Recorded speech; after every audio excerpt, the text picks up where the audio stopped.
because things are now taking a very dangerous turn. No one likes to be a Cassandra predicting doom and death, but there is every good reason to be concerned about where things are heading.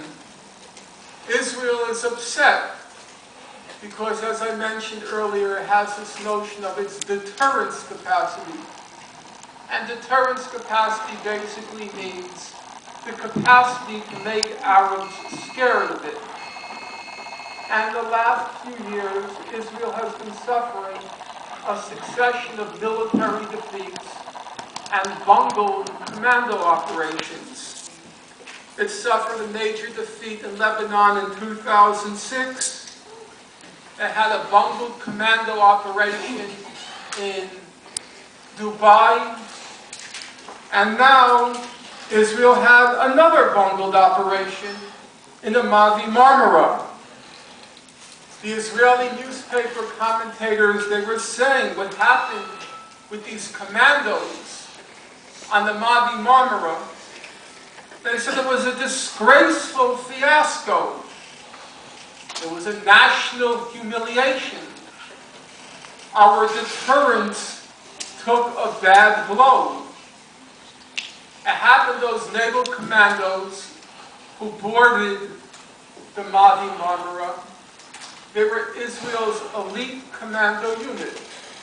They're the equivalent of our own, the American-owned naval SEALs. They're Israel's best fighting unit. But they boarded the ship. About 30 of these naval commandos faced off against 30 civilians, mostly Turkish civilians.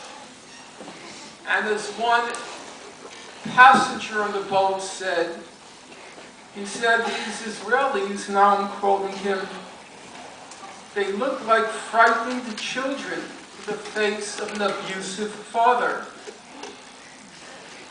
This is not an image Israel wants to project to the world. Not an image it wants to project to its foes or even to its friends. As one Israeli general put it, it's one thing for people to think we're crazy, but it's a bad thing when they think we're incompetent and crazy.